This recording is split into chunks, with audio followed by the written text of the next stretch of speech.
To get all-pro talent in the NFL, sometimes you have to swing for the fences. You can get lucky and pick a player early in the top of the NFL draft, or if you're a consistent playoff team that has a franchise quarterback, sometimes you have to trade a fortune. Recently, the Seattle Seahawks fell into that latter group. They just traded a bounty of picks to get Jamal Adams on their team. As most know, Adams is one of the best safeties in the entire NFL. But the question you have to ask is if trading all those picks is worth it. Is having a clearly elite player at this position, is that worth the compensation that the Jets demanded? In this video, we're going to break down Adams' skill set, how he fits in the Seahawks defense, and I'll wrap this up giving you my overall thoughts on this trade. Starting with when Adams entered the NFL back in 2017, it didn't take long for him to ascend into the elite tier of safeties. He was named the first team All-Pro in 2019, and he was named second team All-Pro back in 2018 as well. He also made the Pro Bowl twice. The dude has been a straight-up monster for the Jets during this time period. The first thing we'll look at in this video is how exactly the Jets used him in their defense. Playing for Greg Williams 2019 should give us a really good glimpse into his potential and skill set. In that defense, Adams literally lined up in every single spot. He's not a one-position player. Versatility was king, and they relied on him to be elite in every single facet of his play in order to elevate everyone around him. After studying his film in detail, it's easy to see why that was the case. He made some incredible plays in every single game I watched. In Week 10 against the Giants, Adams lined up in the box head up across tight end Red Ellison. He was in man coverage on this play while the Jets were playing with a single high safety. First seeing that Ellison stayed into block, this changed his role from man coverage to becoming a blitzer. Adams sprinted through the strong side C gap outside of the right tackle. Saquon Barkley was in the backfield looking to disrupt his blitz. His only assignment was to stay square and hopefully funnel Adams past his target, giving his quarterback more time. That obviously didn't happen here. Adams completely manhandled Barkley on this one. He exploded through contact, driving through his punch to lift Barkley backwards before using his inside hand to throw Barkley out of his path. He then finished the play by ripping the ball out of Jones' hands, and he ran it back for the touchdown. This play all happened in roughly 3.5 seconds. That's all it took for Adams to completely blow up the running back and create this huge play. While rushing the passer was something that Adams did on roughly 10% of his snaps last season, I want to talk about his role in the passing game. Many people will instantly see this type of play or how he's used against the run and will immediately call him a box safety. I'm here to tell you that lone description couldn't be further from the truth. Adams is more than just a box safety. Yes, he can play that role, but his fundamental usage and identity in this defense was way more than that last season. To illustrate just how unique his role was in 2019, I'm going to list every single thing he did that I saw on film. He was a slot cornerback in man coverage, he played man against tight ends, he played man on running backs out wide and out of the backfield, he played as the robber zone lurker hunting for crossers over the middle, he played in underneath curl flat zones in cover 3, he played as the middle hook zone linebacker in cover 2, he plays the hook curl linebacker in cover 3, he also lined up deep as a cover 2 safety splitting the field. Oh, and he also played deep as a single high safety in cover 1 and cover 3 as well. On top of all this, he was also the Jets' nickel linebacker on occasion in their 4-2-5 defense to help out in run support. So, to claim that all these roles together combined simply as a box safety, I think is 100% wrong. His role was so incredibly varied last season. Most defenders have typical spots, and that just wasn't the case for Adams. Now, the next question we have to ask is how does this unique role and skill set transfer to a team like the Seahawks? Traditionally, most know them as a pure cover 3, cover 1 defense. This is the one that made them famous during the Legion of Boom. If they weren't playing cover 3 zone with Earl Thomas roaming deep while Cam Chancellor destroyed players over the middle, they would switch into man coverage to guard against premium matchups. During the peak of this defense, they ran this coverage close to 90% of their snaps.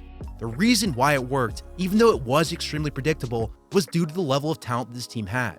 Having guys like Earl Thomas, Cam Chancellor, Richard Sherman, and Brandon Browner in your secondary made this defense possible. That doesn't even include linebackers Bobby Wagner and KJ Wright up the middle, while also having Cliff Averill and Michael Bennett rush the passer. Clearly, this defense was stacked, and it was entirely possible due to their perfect execution. Fast forward a few years later, and the defense under Pete Carroll today is a ghost of what that defense was. Most of the players are gone. Even though Bobby Wagner and KJ Wright are still good, they're pretty much the last guys standing from this great unit. Based on this fact, the Seahawks had to adapt. When they would only call 2 high safety defenses like cover 2 zone, which is a 2 deep 5 under zone coverage, and cover 2 man, which is 2 deep with man coverage underneath roughly 10% of the time, it's now become a much larger focal point. In 2019, Pete Carroll called to form a cover 2 over 30% of his snaps. Clearly, this is all due to the loss of that talent and the skills of the new defenders. Quandre Diggs, even though he's really good in his own right, simply isn't Earl Thomas. Nobody is. And the same can be said for Bradley McDougald, who is simply not Cam Chancellor. Having those two patrol the center of the defense shut down a lot of quarterbacks. Not having them on this team anymore, this secondary was a liability that allowed too many completions. Now enter Jamal Adams. He, on the other hand, is elite in coverage. His ability to come out of a deep half zone and pounce on routes should absolutely terrify opposing teams. The dude will instantly step into this lineup and make every play around him better. That's what he did with the Jets, and I promise you he'll do the same here in Seattle. Let's look at a few plays so I can show you what I mean. Versus Jacksonville in Week 8, the Jets were in cover 6. With the Jaguars lining up in a shotgun open left on the right hash, the Jets aligned the cover 4 portion of this coverage to the closed side, while they aligned the cover 2 portion of this coverage to the field side. This is pretty common. Jamal Adams on this one was the deep middle zone safety responsible for the middle quarter of the field. Seeing that Gardner Minshew looked to his right side at DJ Chark on his dig route, Adams drove on this pass perfectly. As soon as he saw Minshew start his throwing motion, Adams was already en route. He met Chark just as the ball arrived. Not only did he break up the pass, but he almost picked it off. This was a great play, and you can tell how mad he was that he didn't make the interception. Being a good safety is all about taking the proper angles and understanding what the offense is trying to do. Adams clearly has a high football IQ, and he knows how to execute for this defense. In addition to being a good deep zone safety, he was excellent at the robber lurker role as well. Think of Cam Chancellor as he hunted the middle of the field looking for crossers. Based on the motion of the Patriots sending their running back from split out wide to the backfield, we can tell the Jets were in man coverage. Starting with the 2 safety look pre-snap, the Jets then rotated to cover 1 robber post-snap. Jamal Adams came out of his left zone and stepped into his lurker role looking to pick off the post route. Immediately after seeing Adams take away this primary read, Tom Brady went to his outlet. This was Julian Edelman in the flat, who had a one-on-one as cornerback. Edelman caught the ball, dodged his first tackle attempt, and then Adams was able to bring him down for a minimal gain after that. While this play doesn't have the same impact as that last one did, what I like about it is that Adams is a confident tackler in space. He's excellent at making the correct read on the play to know where he should sit in his zones. His coverage technique is sound, which is something the Seahawks haven't had a ton of since losing the Legion of Boom. They needed somebody with this exact skill set. Additionally, if you've ever seen Tedrick Thompson trying to come out of his deep zone looking to make a tackle, you'll understand why this play makes me even happier. Adams is a consistent tackler, and this will definitely help out this defense. When I was breaking down his role earlier on, I mentioned that he played a ton of man coverage. This was especially true against tight ends. In this coverage, Adams uses physicality at the line of scrimmage paired with his fluidity in space to cover them in open field. He did a great job of this all season. This ability is especially important in a competitive division like the Seahawks are in. The NFC West is loaded with talent, and facing George Kittle twice a year is something that Adams can help with. I guarantee you that seeing Adams cover Zach Ertz one-on-one was a huge selling point for this trade. Having this versatility is very important for this defense.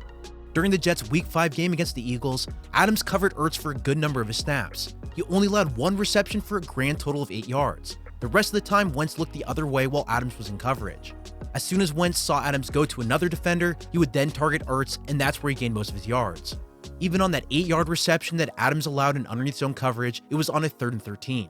The Eagles didn't even gain the first down, and they were forced to punt on the next play. In addition to that 8-yard reception, Adams was also targeted one more time in this game against another tight end, Dallas Goedert. Let's take a look at that play closely, as this snap should get you very excited. On 3rd and 1, the Eagles motioned Nelson Agholor back and forth to see the Jets' coverage. They were clearly playing cover 1 man on this one. Adams lined up on the right side of the formation, head up with Dallas Goedert. After the snap, Adams put his hands on the tight end, boxing him to slow him down his release. This is all legal within 5 yards of the line of scrimmage. Eventually, Goedert broke a tiny bit free and Wentz attempted to defend the ball. Adams sensed that the pass was coming, so he drove at Goddard's upfield shoulder with perfect technique. He placed his right hand on his back and then brought his left hand through in order to break up the ball. This play is teaching tape for how you cover a tight end in short yardage situations. You have to guess that the tight end will try to use his physicality to gain a small amount of separation. Then you, as the defender, have to eliminate that by having the recovery skills to drive on the ball. That's how you shut down the window and take away the opportunity for the play. That's exactly what Adams did here. His versatility to cover one-on-one is something that I really like. While I could spend forever breaking down awesome plays that he made in coverage, I wanted to give you my main and really my only negative bit of feedback in regards to Adams. As this is your classic Sam Gold film room, we don't shy away from giving a well-rounded picture. Even though Adams is elite in coverage, my one and my only complaint for Adams is that he can sometimes be a bit slow to drive on outbreaking routes. This is especially true when he's coming out of his back pedal. Adams is amazing at the flat-footed read to plant and drive on his target. However, out of a back pedal specifically, Adams will sometimes give too much cushion before driving on his target. He allowed a few receptions on smash concepts, for example, doing exactly this. He was specifically the target for this exact reason. Versus the Browns in Week 2, Adams was the deep half safety sitting on the left side of the field. Cleveland called the smash concept out of a 2x2 formation. The Jets dropped into Tampa 2 in order to cover this. With the flat route by the tight end sucking in the underneath sideline cornerback, this created a one-on-one with the corner route against Jamal Adams. Straight from the start of the play, Baker Mayfield was staring down the side of the field. Adams should have seen this coming, but he was a half of a second late on this one. There's nobody to Adams' other side, and even if there was, the Mike linebacker dropped to give him help. He needs to plant and drive on the corner route before the ball is out of Mayfield's hands. Instead of planting, as soon as Baker started his windup, Adams was a little bit late. He allowed the reception to happen right in front of him when I think this was preventable in the first place. For these types of plays, I wanted to be a tad bit more aggressive. The smash concept is specifically designed to attack this exact defense. Adams has to know that this is a weakness in this coverage. He needs to make up for that fact by driving on his target sooner in order to prevent this from happening in the future. Now again, there's a lot to like about Adams, especially in coverage. He's one of the most talented safeties in the entire NFL. However, as a deep safety playing cover 2 or even dropping in cover 6, this is still an area he can get better at. He's more like a B in this area, whereas if he lined up in hook curl zone or one-on-one against a tight end in man coverage, he's an A+ in all those abilities. That's just something we need to keep in mind for his usage. Before we move on to the next section, the one thing I'm excited about for him and his use in the Seahawks is that they can play a lot more nickel personnel next season. Last year, they were forced to play base even against 3 and 4 wide receiver sets. This was all due to not having a good secondary. Having Adams and hopefully Quinton Dunbar on this team should make this team even better. He can step up from that too high safety look and play that hook curl zone just like Cam Chancellor did. This will once again make their cover 3 buzz call on their defense that much better. While pass coverage is the most important trait Adams brings to Seattle, his run fits are absolutely bonkers. He's constantly in the backfield creating big tackles for loss. He is so good at reading the offensive line, scanning for tells, and executing to make the play. Out of the 53 safeties that were on the field for more than 250 rush attempts, Adams came in 10th with a 5.1% stop rate. Additionally, he was in top 10 in tackle efficiency, where he only missed a grand total of 4 tackle attempts all season. I mentioned earlier how important this was for the Seahawks, and I wanted to make sure I stressed that here. Bradley McDougald, who again I really liked, missed 14 tackles last season. Meanwhile, Quandre Diggs, who should be the starting free safety, he missed 11 as well. The moment that Adams steps on the field to replace McDougald, he'll instantly become one of the Seahawks' most reliable tacklers. The one thing that stood out to me in this area as I went through his film was just how good his angles were in run support. This was especially the case when he was coming from that deep safety spot. He plays with a nice balance of being conservative while also being aggressive enough to help out his fellow teammates. He's probably the least complacent safety I've seen in a long time. You'll think that a cornerback or linebacker has their man pinned, then out of nowhere, Adams will come onto the screen and lower the boom to help take them down. Adams never shies away from contact. In fact, I think he relishes it. This is something the Seahawks have been missing ever since Cam Chancellor left the team. I expect this trait to showcase itself next season as well. On one of my favorite plays in Week 7 against the Patriots, Adams made an incredible play on 3rd and 1. Lining up in shotgun, Tom Brady had his tight end split outside and he motioned him back to the left edge of the formation. New England was attempting to run inside zone with the sift blocker. The sift on this play was meant to cross the face of the formation and take on the opposite end man on the line of scrimmage. This would help open a hole in the backside C gap for the running back if he chose to bend his run in that direction. Meanwhile, the Jets were playing cover 1 man on this play based on how Adams trailed the tight end before the snap. Immediately after the ball was hiked, Adams read his block and knifed his way into the backfield. He cut through the backside A gap between the center and the right guard, and he shut down this play from the start. This was a 1-yard loss on the 3rd and 1. If Adams didn't make this tackle, the Patriots would have easily continued their drive. Instead, they were forced to punt, and this was all due to Adams' amazing play. Looking around the NFL, you just don't see this level of dominance very often. This also shows up when Adams rushes the passer as well. He's a dynamic blitzer when he's asked to. I showed his strip sack touchdown earlier in this video, but for the Seahawks, we've been asking ourselves one simple question all season long. Where will the sacks and pressures come from after they lost Jadeveon Clowney in free agency? Well, last year Adams had 7 sacks by himself. If he was on the Seahawks, he would have led their entire defense by almost double. That's how little pressure this unit got. In 2019, Adams blew up Washington on 3 separate plays, and he also forced 2 fumbles against the Giants. When the Seahawks go into their 4-2-5 nickel defense, Adams can easily sit in the box and help them in that regard. Now, let me be clear about one thing. If the Seahawks made him a permanent pass rusher or used that as his primary role, this would be incredibly stupid. Nobody is recommending this. The way I see it is that if you can blitz Adams occasionally, say 4 or 5 times a game, while using Quandre Diggs as a deep safety in cover 1, you help out the rest of your team. You can then run some sweet fire zone blitzes and pair Adams with a freak like rookie linebacker Jordan Brooks to create pressure. Again, this is only going to be on roughly 5 to 10% of his total snaps, but even on those limited attempts, he should still wreak some serious havoc. The final thing we need to talk about in this video is the trade that sent him to Seattle in the first place. This was a blockbuster deal, the likes that we rarely see in the NFL. The Seahawks traded 2 first-round picks, one in 2021, one in 22, and they also traded a 3rd rounder alongside starting safety Bradley McDougald. The Jets, on the other hand, traded Jamal Adams and a 2022 4th rounder as a part of this deal. Now, the report as of making this video is that the Seahawks won't extend Adams until next season. He'll play on his rookie contract for another year. As a part of this deal, he's owed a little over $7 million and almost $10 the following. If you then account for his prorated signing bonus that he received when he was drafted, Seattle is only on the hook for about $3.6 million this season. Meanwhile, McDougald's contract carried a $5.4 million cap hit, while he also had a dead cap hit of $1.3 million. When you carry the one and subtract the two and you combine these together, the Seahawks actually saved a grand total of $500,000 in cap space by doing this trade. Regardless of what happens, this was a huge deal for both sides. The Jets now have a lot of ammunition to rebuild their roster, and if Sam Darnold doesn't play as well as we hope for, they can move on and use one of those picks on a new quarterback. Meanwhile, for the Seahawks, they just got an elite player that'll definitely help their team. Yes, this was a very expensive trade to add premium talent. Not only did they have to spend the picks, they'll also have to re-sign him next season. I do get that, but this team also needed an edge to make a clear Super Bowl run. They consistently make the playoffs, but they need elite talent to help propel them to that next level.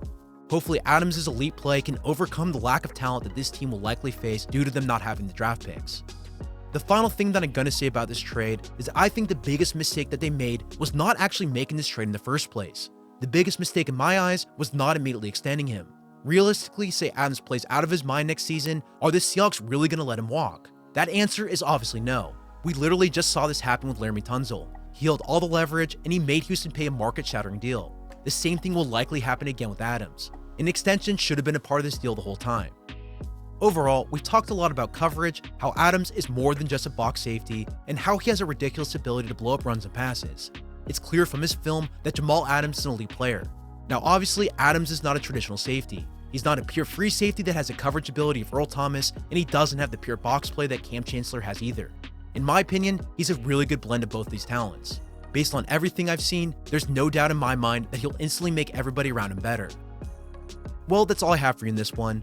This video is sponsored by my good friends at the Seahawkers podcast. Come listen to me talk about Seahawks football throughout the season, and they usually have a really good slate of guests that always keep the conversation interesting. You can find them in the link below or any place where you get your podcasts. Also, make sure you subscribe to my channel, and until next time, you can follow me on Twitter at Samuel R. Gold.